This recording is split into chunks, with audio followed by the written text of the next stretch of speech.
Hello, my name is Brandon Hoffman and I am a realtor here in South Carolina. So I'm going to take a moment and explain how agency laws work in South Carolina. Every state has their own laws. If you're not in South Carolina, this may not be relevant to your state, so you should check your local guidelines.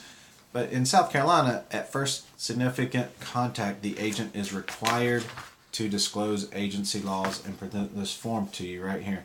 South Carolina Disclosure of Real Estate Brokerage Relationships. So, you start out, you're a customer of the brokerage firm. As a customer, that brokerage firm owes you nothing. They do not work in your best interest. Anything you tell them, they may pass on to the other party in the transaction. If you meet an agent, they show you a home, you haven't signed anything, and you say, you know what, I love this home. I'd like to start at $200,000 on an offer, but I'm willing to pay up to $225,000 because I like the home and I think it's a good deal. Guess what? That agent can run back, tell the seller, hey, they're offering you $200,000, but I know they'll take $225,000. They already told me.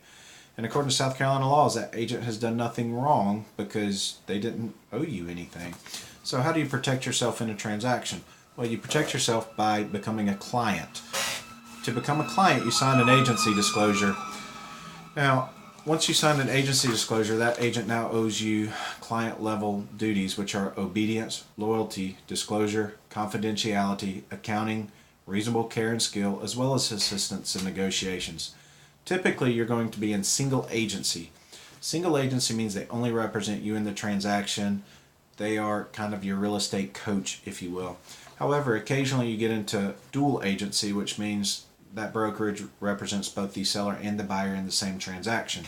So when that happens, there's two forms. There's disclosed dual agency, which means they represent both parties and they cannot take one side over the other. They can't betray confidential information. They become more of a referee. Or there might be designated agency where two agents within the same brokerage, one represents the buyer, one represents the seller, and in that instance both agents are working in the best interest of their respective client in the transaction. Now, once the agent sits down and presents this form, South Carolina would like you to sign it right there. And it's just simply a disclosure that, hey, you're acknowledging the agent did their lawful duty and presented this.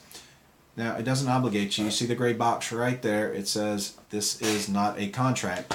This does not obligate you. This is not a buyer agency. It's simply a disclosure. So if you meet an agent that doesn't do this, I would recommend moving on, because if they don't respect their role in the very first law in South Carolina that says they're required to disclose this to you. So if that agent doesn't disclose agency, move on. Go get someone else who's going to follow the law. If they don't do that, what else may they not do to protect you through the transaction? And, don't be afraid to sign one of these. It's here for your benefit from the state of South Carolina. It's not for me, the broker, to benefit from. It means that if the broker doesn't do what they're supposed to do to help you in the transaction, you can actually have legal recourse because they broke their contract with you. So go meet a good agent.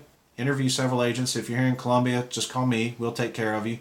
If you're not in Columbia and need help finding an agent, happy to help you get a referral. If you have questions or comments about agency or what your opinion is, I would love for you to make a comment down below and I'll respond to it if you have a question. Thank you so much for watching. And again, Brandon Hoffman. I'm a realtor here in South Carolina, and thank you for watching.